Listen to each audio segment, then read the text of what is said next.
নমস্কার বন্ধুরা, সবাইকে স্বাগত জানাচ্ছি তোমাদের ইউটিউব চ্যানেল ডব্লিউবি জব রিপোর্টে। West Bengal panchayat recruitment management যে সিস্টেমের ওয়েবসাইটটা রয়েছে, অনেকটা পরিবর্তন করা হয়েছে। যারা এখনো পর্যন্ত রেজিস্ট্রেশন করোনি, করে নাও, কারণ ডিসেম্বর মাসের মধ্যে কিন্তু এই নিয়োগ প্রক্রিয়া শুরু হতে চলেছে। আর এই নিয়োগ প্রক্রিয়ার ভার কাকে দেওয়া হয়েছে জানেন?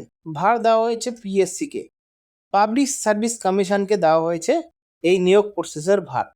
মানে পরীক্ষা, যাবতীয় ইন্টারভিউ, যাবতীয় অ্যাডমিট কার্ড সমস্ত কিছু কিন্তু পিএসসির ওয়েবসাইটে আপডেট হবে, মানে পাবলিক সার্ভিস কমিশন। মানে এটা বড় একটা ব্রেকিং নিউজ, যেখানে যারা West Bengal panchayat recruitment management সিস্টেমে অ্যাপ্লিকেশন করেছিলেন, হয়তো অ্যাপ্লিকেশন প্রসেস বাদ যাবে, আবার অ্যাপ্লিকেশন করতে হবে হলো পিএসসির ওয়েবসাইট থেকে। পিএসসির ওয়েবসাইট থেকে এবার থেকে যে ওয়েস্ট বেঙ্গল পঞ্চায়েত রিক্রুটমেন্ট ম্যানেজমেন্টের যে সিস্টেমটা রয়েছে, মানে পদ্ধতিগুলো রয়েছে, এখন পিএসসির তরফ থেকে কিন্তু হবে। মানে পরীক্ষা, যাবতীয় ইন্টারভিউ, যাবতীয় অ্যাডমিট কার্ডের সেশন এবং অ্যাডমিট কার্ডের লিঙ্ক, পরীক্ষার ডেট সমস্ত কিছু আপডেট করা হবে পিএসসির তরফ থেকে, মানে পিএসসি ওয়েবসাইট থেকে। তো বন্ধুরা, একটা ব্রেকিং নিউজ, যেখানে ওয়েস্ট বেঙ্গল পঞ্চায়েত ম্যানেজমেন্টের পক্ষ থেকে যে রিক্রুটমেন্ট চলবে 11,000 ভ্যাকেন্সিস, সেগুলো কিন্তু পিএসসির মাধ্যমে হবে।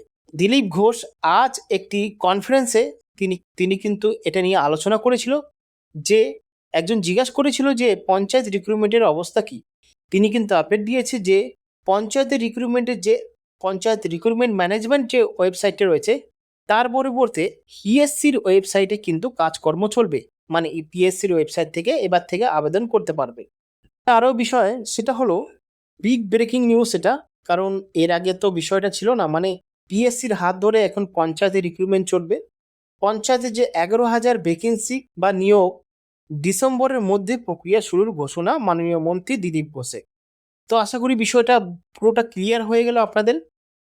অবশ্যই আপনি যদি এই ওয়েস্ট বেঙ্গল পঞ্চায়েত রিক্রুটমেন্টের ম্যানেজমেন্টের ওয়েবসাইট থেকে যদি আবেদন করে থাকেন, অবশ্যই কমেন্ট বক্সে জানাতে পারেন। এবং যদি আপনি আইডি প্রুফ ক্রিয়েট করেছেন, ফটো, আইডি প্রুফ দিয়ে, আধার কার্ড, প্যান কার্ড সমস্ত কিছু করে, অবশ্যই কমেন্ট বক্সে জানিয়ে। এবার ভ্যাকেন্সি আসি। ভ্যাকেন্সি আগে যখন অন্য সরকার ছিল, তখন 6,000 ভ্যাকেন্সির কথা বলা হয়েছে। এবার থেকে যে বিষয়টা, সেটা হলো 6,000-এর পরিবর্তে আরও ভ্যাকেন্সি বাড়ানো হয়েছে। মানে আরও 5,000 ভ্যাকেন্সি কিন্তু বাড়িয়ে দেওয়া হয়েছে।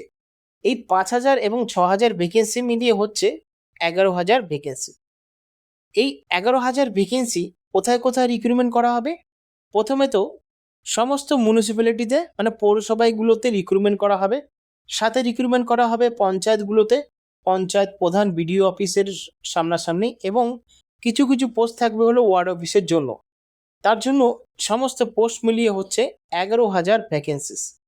এই 11,000 ভ্যাকেন্সিস কিন্তু ডিসেম্বর মাসেই কিন্তু মধ্যে প্রক্রিয়া শুরুর ঘোষণা মাননীয় মন্ত্রী দিলীপ ঘোষে।